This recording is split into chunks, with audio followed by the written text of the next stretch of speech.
Hi, everyone. It's so nice to see all of you today. It's wonderful turnout, and it's nice to see that there's many people participating from all over the country, including my home state of Florida. So thank you all for having me, and I'm going to go ahead and begin sharing my screen that includes the presentation I've prepared for you today. Okay, so if you have any questions while I'm going through the slides, feel free to put them into the Q&A. I will be keeping an eye on that, and Tom will be helping me with that. And so I hope to answer questions as we go. If there's something that you are curious about, I hope that I will be answering your questions as we move through the presentation. So thanks again for joining us. I'm super excited to talk with you today about the 7th edition of the Quality Matters Higher Education Rubric. It was just released on July 5th of 2023, and we have been working really hard to get it ready for you. And it's a 1.5 years or so long process. So I'd like to tell you a little bit about, why did we do this? So the 6th edition, when we launched it in 2018, we thought, okay, well, this is good. It looks great. We're going to be good unless something major happens. And as we all know, something major happened. So that pivot to emergency remote learning really prompted us to see that online learning isn't just asynchronous or hybrid course design anymore. And there is a full spectrum of learning modalities that are happening across campuses across the world. So we wanted to address that. We also did a survey of our QM coordinators in 2021 and they really, pointed out some things that needed to be addressed. And we also wanted to expand inclusive design in the rubric in a more specific way. We did not, the rubric was always around helping all learners, but we made it more specific. So we'll talk a little bit more about that. So QM doesn't sit in a room with a group of people and say, oh, well, what do you think? What do you think? This is actually a community-driven project. We surveyed our entire QM community. A survey went out to 85,000 MyQM account holders. If your institution is a member of Quality Matters, you're a member of Quality Matters. So if you've set up an account in MyQM, you would have received that survey.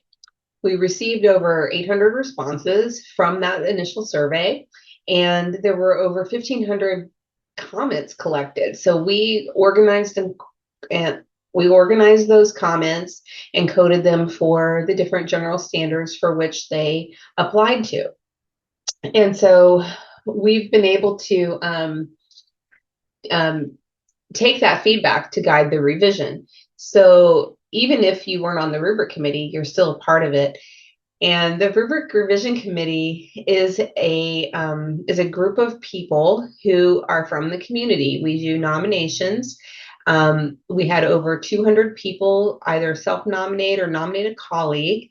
And this was about a year-long commitment for them, starting last year. Yeah, it was in 2021 they really started their work. They have to be very well versed in the current rubric edition. So the 16 members of the rubric committee had experience with a depth of experience with the 6th edition.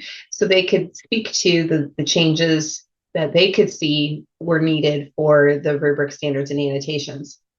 We were looking for community members who had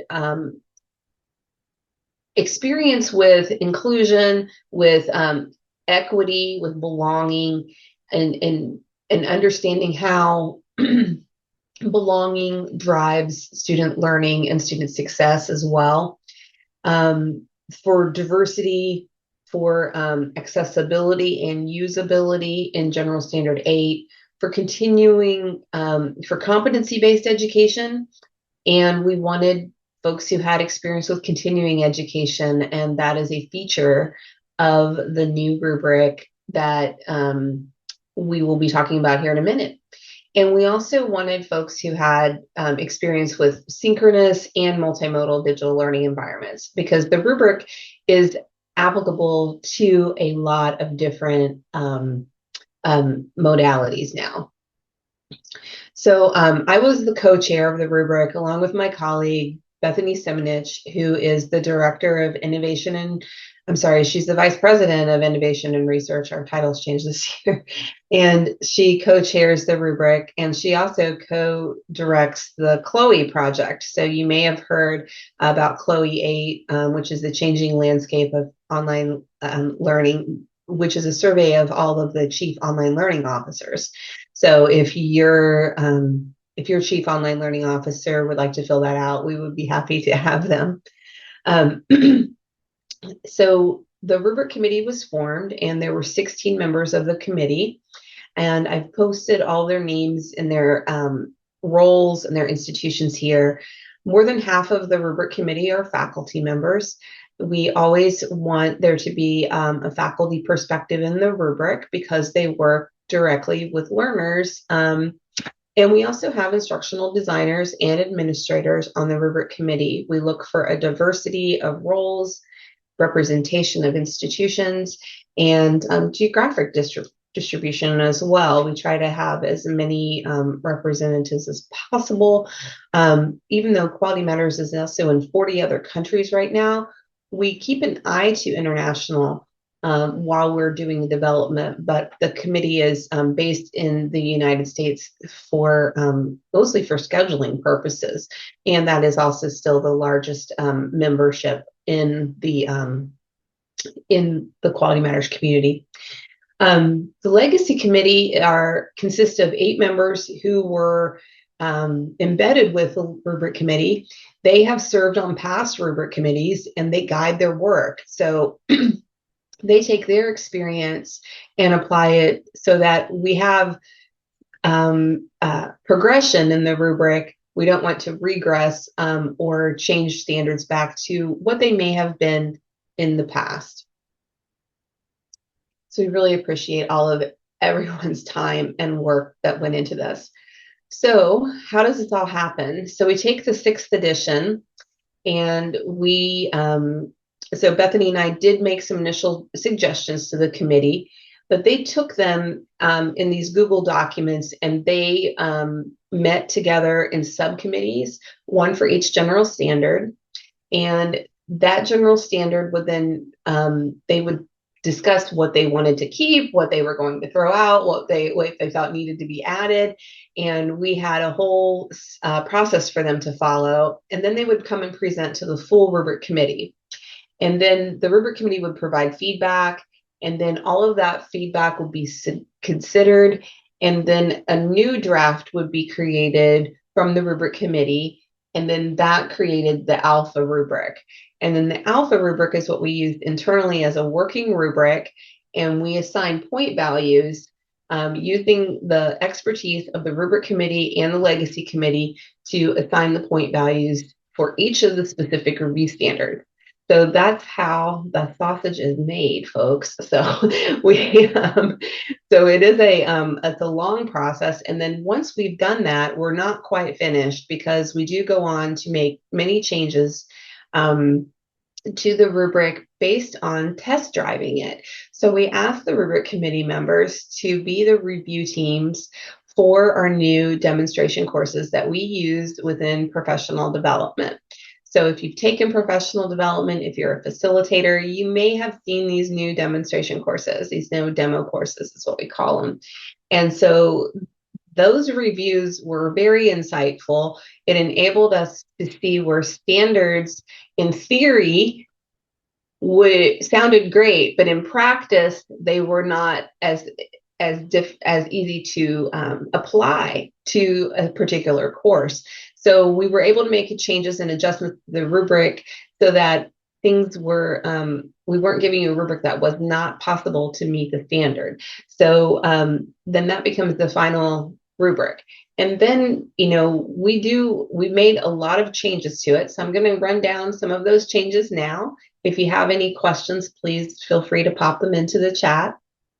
So one major change was synchronous online courses, right? So we heard the term Zoom University coined during the COVID-19 pandemic, and we recognize that those courses don't just live in Zoom, that if there are significant amounts of things happening in the learning management system, they can be reviewed. A synchronous online course would have to do some preparation to participate in a review, because what happens in that synchronous meeting like this would need to be documented in some way, so that the reviewers would know what was happening there. We also integrated the continuing education annotations into the 6th edition from the continuing professional education rubric. We applied those to the higher education rubric, so that if you have a non-credit bearing course or a MOOC, or if there's a continuing education department in your institution that has a continuing professional education supplemental membership to QM, they no longer really need that unless they're planning to do a lot of continuing education courses. So we did this so that higher education institutions will be able to review both credit and non-credit bearing courses with the same Quality Matters rubric standards. In some cases, there are self-paced courses, and there are annotations to reviewers on how to apply those continuing education courses that are self-paced. In some cases, the standard is marked met because there may not be an instructor. They may not have to do an introduction. And then a focus on inclusion and belonging was integrated to help with student persistence, to help all learners feel like they belong in the course. So that was emphasized in the annotations. So we also had to update the course worksheet, which, if you're not familiar with Quality Matters, this is the voice of the instructor. The course worksheet gives additional information and background about the course to the review team. And part of that, we now require a course map for the reviewers. The purpose of the course map is to kind of give the reviewers some guidance about how the alignment was designed into the course. So if there's a course map that's included, we found that those were very helpful to review teams. It is not a requirement that this course map be made available to students. However, some instructors may choose to make it available. So we also updated our course format chart, and you can find this out on our website. It has new evidence requirements by modality. So we changed our course format chart to be much more about what evidence is required for a course review. So thinking about when you have a synchronous course or a hybrid course, are there parts of it that need to be put into the learning management system for the purposes of course review? We also updated the glossary. We have a few new terms, and we updated some of our existing definitions to be consistent with what is found in the rubric today. And we did some changes to language, and we did this because the field leads us. We follow what happens out in the field. We've noticed that blended is not really the term used anymore. It's hybrid for a course that has some of the seat time replaced with online activities. Those courses, it didn't really change the meaning of anything. It just was to align with the prevailing description in the community writ large. And then objectives and competencies were changed to just objectives. So you may call them competencies at your institution. We just changed it to objectives within the rubric to make it more simple to read, because every time we had objectives, it had or competencies after it, it became very cumbersome for reading. And so you may call it may be called learning outcomes at your institution. So learning objectives may be called something different than what QM is terming them, but we're just saying this is the blanket term we're using in the rubric. So, and then we did some language / definition changes. And this was for clarification because we got this question all the time. Like, when is an activity an assessment? When is an assessment an activity?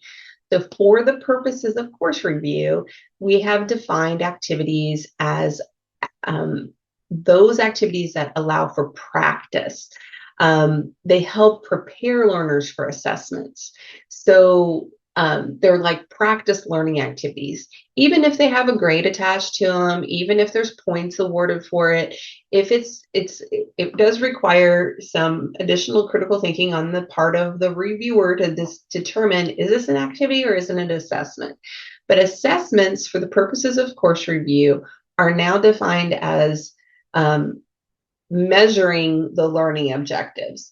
So they are measuring that achievement of learning objectives. So they may be formative, they may be summative, but those assessments could actually measure those learning objectives. So this is a little bit of a confusing point, but we want learners to have those opportunities to practice, to scaffold up toward those assessments. I know I'm speaking your language, instructional designers. We want them to have those opportunities for practice. We're still looking for that in the course design. And so we really focused on improving the annotations to give additional guidance to reviewers. My mantra throughout the whole process was, how will reviewers know when the standard is met? And so I know that many of you do internal reviews, you're looking at the standards and trying to figure out, like, when would this standard be met? And so we wanted to integrate that into the rubric as well. We updated our examples to be more contemporary, and we'll also to give them more context. So there's call outs for synchronous courses, there's call outs for those continuing education courses.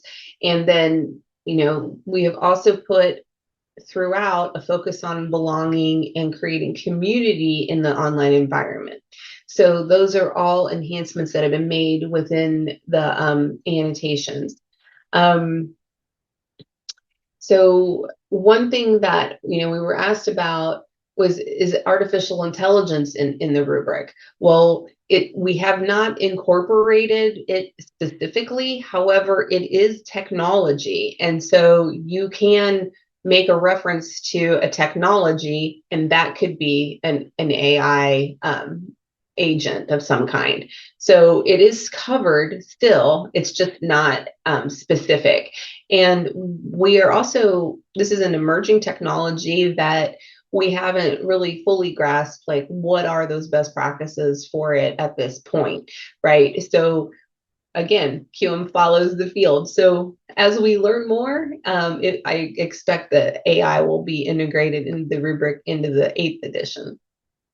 So we did have some shuffling of point values. The total points possible now are 101 points. The points, as I mentioned before, are determined through a Delphi process. And what that looks like is, we do rounds of point values. We send them out to the 24 people that are on the rubric committee, the legacy committee, and the chairs. So I guess there's about 30 of us all together that do the scoring. And then we individually assign the point value we think that a specific review standard should have. After the first round, we do a rationale for our point value. We advocate for why this should be an essential standard, why it should be a very important standard, why it should be an important standard.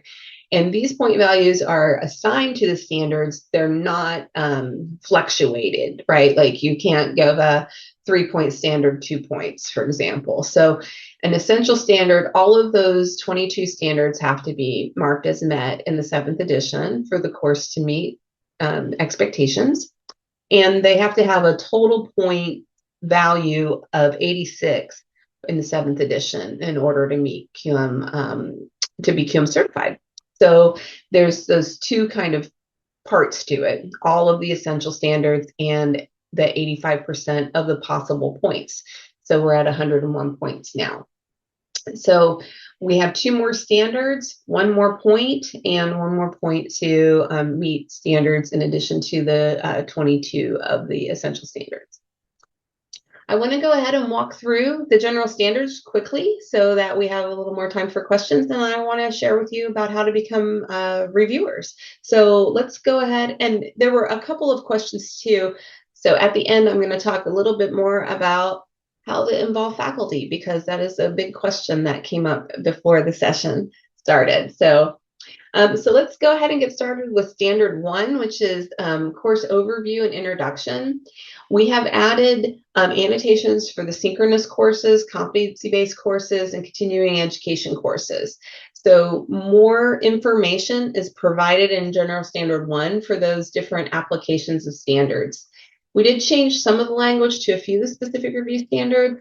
It's really more focused now on building community and how do you get that community going. So General Standard 1 is largely unchanged. There are just some wording changes there that you'll see.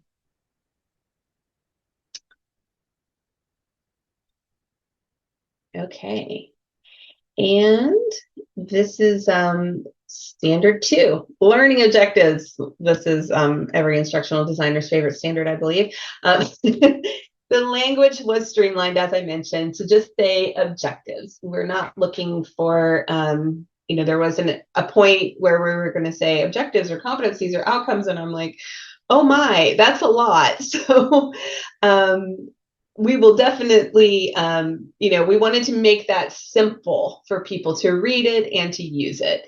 So there are new examples for the specific review standard 2.2 annotation, and that is the module level learning objectives are measurable and consistent with the course level learning objectives. So we wanted to give you much more realistic examples there. Standard 2.4, we added assessments so that the connection is made clear.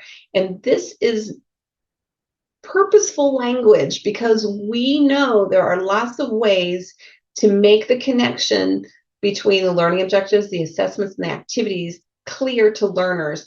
And that can be a graphic, it can be a lot of different organizers. There's different ways to make things clear. So we wanted to make the language clear, made clear to be encompassing of that.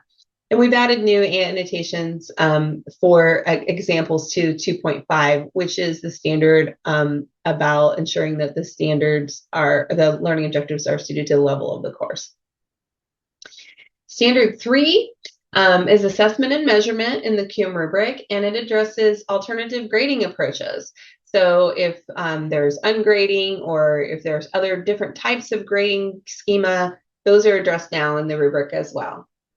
Standard 3.4, it is, this is your support for that types of timing of assessments. So when instructional designers work with faculty on like, how do you, when are we going to do the test? When are we going to do some low stakes quizzes? This one is about the types and timing of assessment so that you have that opportunity for timely feedback and tracking. So learners can see like, how is this going to affect my, how is this going to affect me when, if I've done this, I've done my draft, I'm going to get feedback on it before the next one is due, right? So I can't do I can't submit my new draft until I get feedback on the last one. So there's some differences here and just in terms of the types and timing, the tracking and timely feedback. So we want to make sure that there's enough time for learners to get that feedback so they can do something with it before their next assessment. There's a new specific review standard in the rubric. This one is, it's specific review standard 3.6. The assessments provide guidance to the learner about how to uphold academic integrity. So this just means a lot of times in courses, there's an academic integrity policy with all the other institutional policies, and it amounts to don't cheat. but how do we help learners not to cheat? And that's what this rubric committee really wanted to emphasize and say, you know, during this assessment, you can tell the learners, yes, you can use your calculator, but you can't use Chat GPT, or you can use your, you know, you can work with your neighbor on this assessment, or this is a team assessment. We expect you to work together, or you can't use these things. It's supposed to take that academic integrity policy and make it real for learners. Like, this is what you're able to do, and this is what this is what you're not able to do when you take these assessments. So these are things that really kind of put that academic integrity policy into practice, so that learners can see that, oh, okay, so this is what I'm able to do, and this is what I shouldn't do when I'm taking my assessment, or, you know, when I'm working on my project. General Standard 4 is instructional materials, and we added publisher materials to this review. Publisher materials are chosen by instructors. They are chosen by institutions. There is a choice here that is made by institutions, so we are looking at those materials as well. They can't be accepted from a course review for being publishers, because we want to, because learners don't have a choice. So so Mary's asking about 3.6. Should this text go in every assignment, or can there be a statement that hits all assignments somewhere in the course intro? Yes, you can make a blanket statement, but the idea is to integrate it with your assessments too. Like, you could put that blanket statement in everywhere too. But let me just grab my rubric, because I'm going to tell you, I co-chaired this rubric. I've read it more than probably anybody on the planet, but I still go back and look at it. And that's why the rubric workbook is always on my desk. So the assessment, yeah, so you can refer to that as well. A syllabus statement details what sources are permitted and not permitted on exams. So that would be one example about guidance, Mary. So yeah, that would be one way you could do it. So that's definitely part of it. So great question. And then, so back to specific review standard 4.4. Current thinking goes beyond publication dates. So we know that sometimes there are seminal works that aren't just based on the publication date, but, you know, those are timeless things that we still all learn about the same researchers who did the groundbreaking research. So so current thinking is recognizing that goes beyond publication dates in specific review standard 4.4. And 4.5 has two new types of variety. So we used to just have one type of variety, different kinds of materials. But now we've included two more different kinds of variety, different perspectives, as well as different representations, so that learners can see themselves in their courses. As course designers and developers, we tend to use examples using our own, of people who look like ourselves rather than look like our learners. And so using examples with names that might be common in different communities that are in our learners. So, and then also having different perspectives. So for 4.5, this is one of those ones that was changed because of a result of those sample course reviews. So there has to be at least one kind of variety in a course review, but all three kinds are explained in the annotation and are really hopefully going to be addressed by the review team, so that they make suggestions to add additional types of variety within the course. So moving on to General Standard 5. This is learning activities and learner interaction. Standard 5.1, that specific review standard has now that clarification between assessments and activities. You can read more about that in that annotation. And then specific review standard 5.3 is substantive interaction at regular intervals.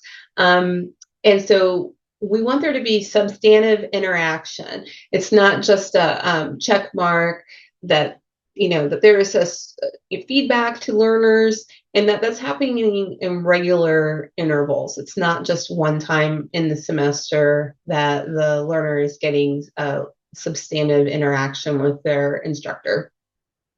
And specific review standard 5.3 has always been about the instructor's plan for interacting with learners, but this gives them a little more guidance that can help them with meeting that idea of substantive interaction at regular intervals.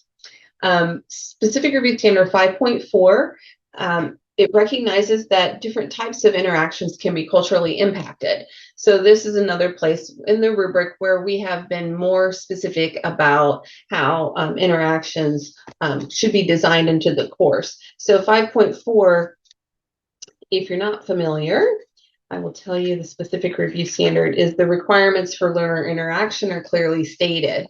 So some learners may come from cultures where,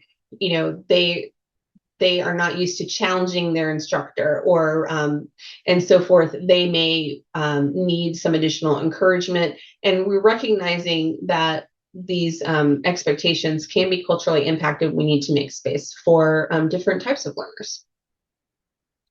General Standard 6, course technology.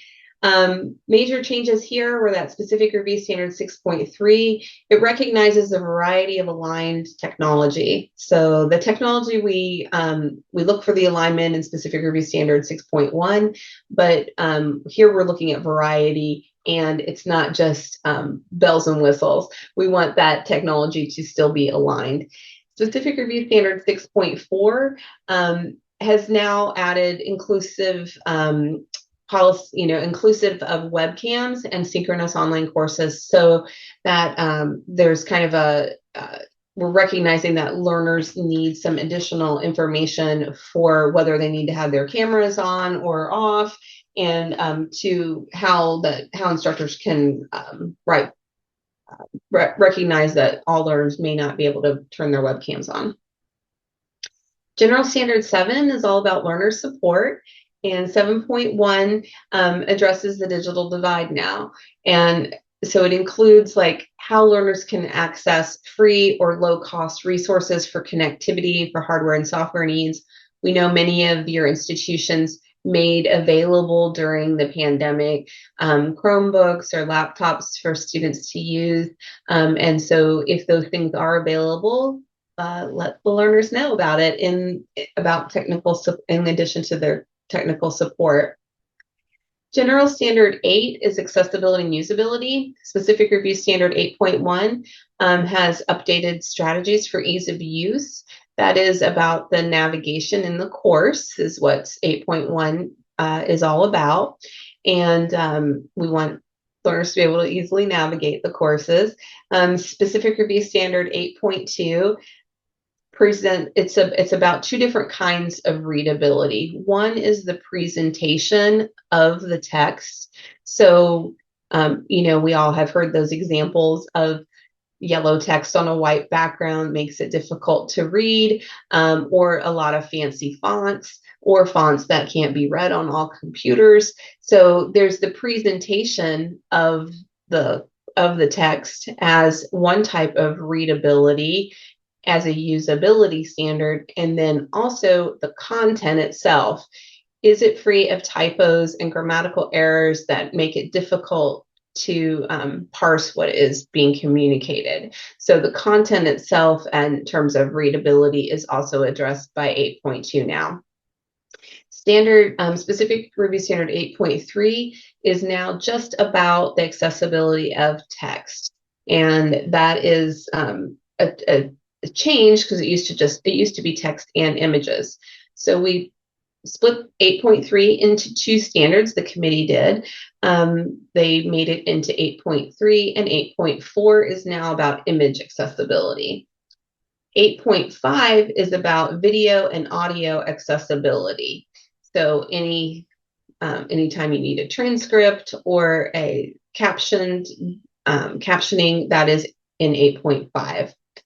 8.6, the focus is on the ease of use of multimedia. So that's a difference. That's not really too different. It's just a renumbering.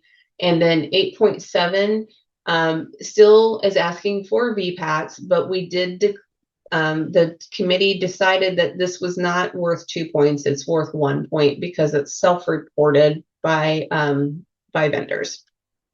So and then the rubric there's the rubric workbooks and the rubric update. If you're a member of QM, you can purchase rubric workbooks.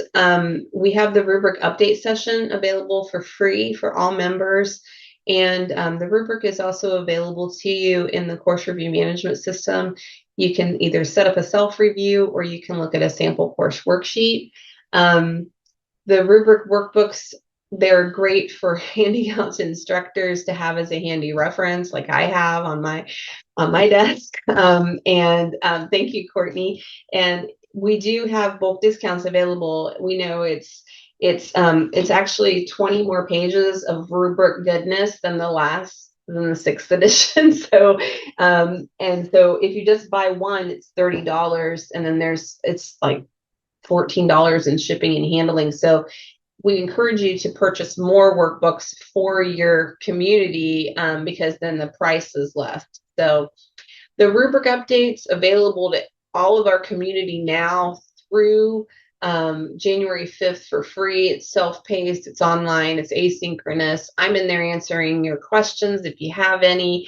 And we say it takes 6 to 8 hours to complete, but the feedback we've received from the community is it doesn't take that long. So if you hold a role with Quality Matters, to keep your role, you will need to complete the rubric update by the 5th of January.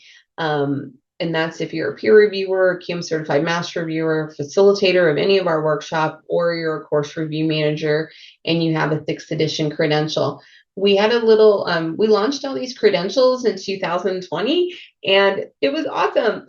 And then we launched a new rubric and we didn't have we had the new ones ready to go for people who were completing PD, but for all of our community that was existing, we have now put a fix in place. So if you have if you've completed the rubric update and if you're a facilitator and you've completed your recertification course, you can get a new shiny credential with the 7th edition on it.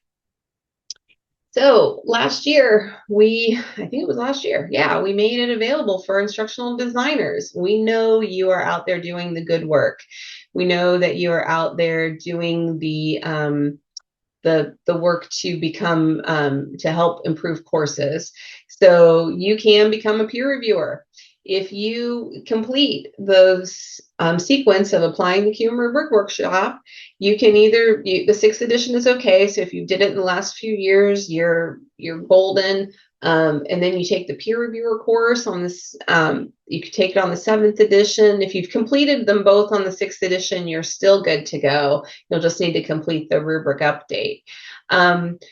Kamla, you are asking where can we purchase the QM rubric workbook? It can be purchased on the QM website under order materials, under the resources. If you have to have recent experience in designing an online or a hybrid course, and then you can become a QM certified peer reviewer. You'll have to submit a role application and you'll have to explain that. So, just explain that you're, just that you're an instructional designer, and that'll it'll be noted in your application. I want to leave some time for questions, but there were some questions about how do we get faculty to start, using Quality Matters. And I know there are some faculty members in the audience, so hopefully you're already using QM. But really, QM focuses on learners. And if we're looking at the course from the learner perspective. All the peer reviewers look at it from the learner perspective. Alignment is a major part of the rubric, as well as accessibility and usability. These are all benefits to learners, and it also helps set those expectations. And as instructional designers, you may be doing quiet quality, where you're putting some learning management system supports in that are aligned with QM standards, and you can do those for all courses. You do not have to, hand them a rubric workbook and be overwhelmed by the number of standards and all of those words in the annotation, because it is here to support faculty. QM was built by faculty. It continues to be updated by faculty. And it can really save them time with organization, with answering all those questions that they're getting at the beginning of the term. We've heard from so many faculty who've applied standards and said, I've streamlined my course, my learning objectives. I have gotten rid of things that I don't even know why I was doing them anymore because they weren't helping learners meet the learning objectives. It can really help them with that streamline of the design. And it provides them, giving that framework for feedback and turnaround times. Oh, I wasn't even thinking about that. I need to have a plan for that for my learners. So instructors are supported by QM, and QM is also research supported. When you have those research focused faculty members and they want to know, well, what's behind this rubric, definitely available for them out there on the website. We have a research library. It's free and open to everyone. You don't even have to be a member. You can look at the research that supports each of the specific review standards. And then finally, incentive, we know that that's a lot of, you can request from funding, but also asking for leadership recognition. That can be a huge way to recognize faculty for participating with Quality Matters, doing internal reviews or a self-review. You can integrate QM into your existing awards that you do maybe at the end of each term. Do you do faculty learning communities on your campus? We've had a few QM success stories of folks who've done faculty learning communities across the disciplines to walk through the QM rubric and see, how can we apply this to our courses and make improvements. And then finally, provide QM professional development. Florida has an amazing system, QM system, and you can invite others from other campuses to participate in your professional development. That's one of the benefits that you have there in Florida. And if you're from another state, I'm happy to look you up too. There's a question from Valerie in the Q&A. We're a small standalone grad school. We've got our video lectures posted to YouTube so students can access auto-generated subtitles. I know these aren't 100% accurate. Is it sufficient to meet 8.5? I can't tell you because I'm not the reviewer on your team, but I would certainly request that those who've created videos or are posting them, have somebody take a look at them and edit those subtitles. Sometimes they are not as accurate as we hope. Any other questions? We do have a few more minutes. I want to make sure that I answer all of your questions, but I don't know that, auto-generated subtitles and captions are getting better. I know the ones in Zoom are really good, but there are, a human being really should check the accuracy, and that is in the annotations for 8.5, that those should be checked because not all attempts at being accessible are successful because we have to ensure that the words are correct. My husband is hearing impaired, so when the captions don't make sense, it's confusing when you're trying to watch a show on YouTube or something like that. So thank you for sharing that, Tammy. Whisper AI is good at subtitles. It adds punctuation and needs little editing. That's a really helpful tip. Thank you for sharing that.